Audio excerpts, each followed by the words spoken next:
You ever been pitched a business opportunity and immediately your guard just goes straight up? Well, today we're going to break down a really fascinating story about how one financial pro went from being a total skeptic to a system architect. And he did it by reframing the whole idea, not as some sales pitch, but as an actual economic engine. Everything, and I mean everything in this story, pivots on this one powerful idea. Forget the products for a second. Forget the lotions and potions, as they say. The source material tells us to focus on the underlying architecture. We're not talking about sales here, we are talking about systems.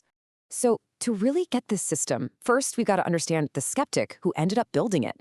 His name is Neat Scott, and for years, he'd heard about Melaleuca, but the way it was always presented to him, it just created this immediate resistance. You know that feeling?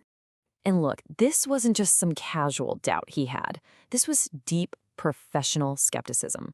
We're talking about a guy with a background from West Point, an MBA, who's been a CFO and a licensed wealth advisor.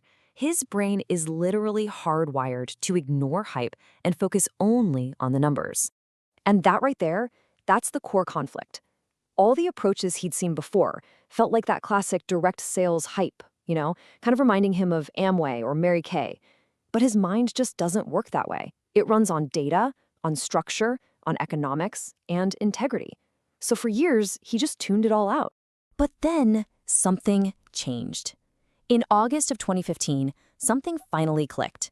He went to this event where the business model was explained in a completely different way, not with emotion or aggression, but methodically. And that was his moment of clarity. So what was it that finally broke through all that skepticism? It wasn't some big emotional story, nope. It was a series of hard, cold business metrics. The company started back in '85 and was totally debt-free.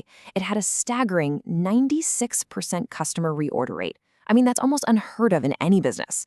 Now that was a language he could understand. And this is the exact moment his entire perspective shifted. He stopped seeing an opportunity and started seeing an architecture. He defined it as this brilliant consumer distribution system built on the super stable foundation of repeat household spending. And it had a model for residual income built right in, income that can keep coming in long after the initial work is done. This slide just nails his core realization. He was finally able to tune out all that chaotic noise of a sales pitch and see the clean, logical structure underneath it all.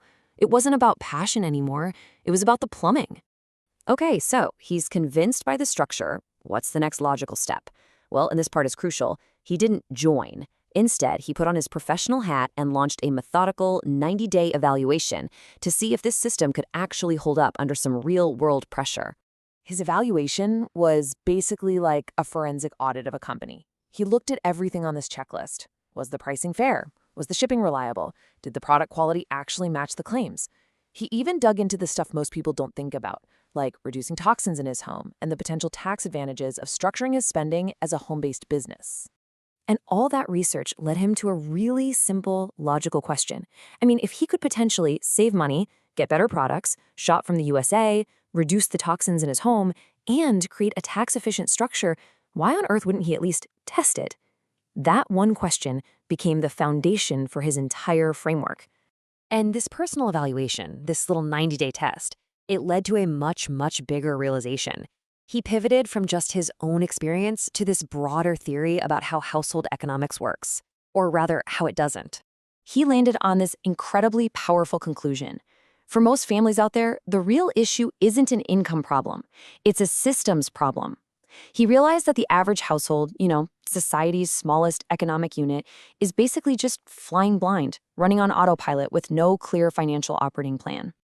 And these are the system failures he spotted. I mean, think about it. People are spending automatically, consuming without thinking about it, just buying retail without any kind of leverage, missing out on perfectly legal tax deductions, and a lot of times using toxic products without even knowing it.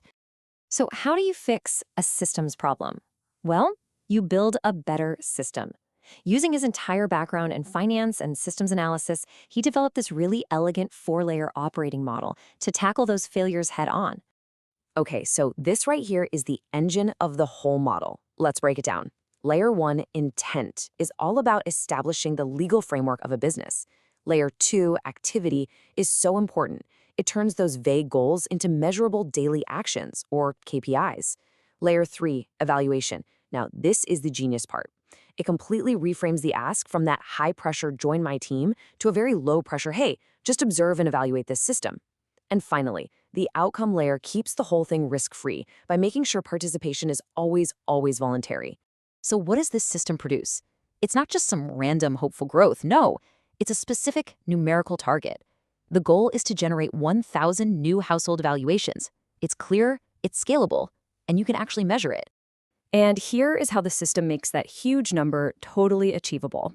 It's not about trying to find a few motivational superstars. It's just simple math.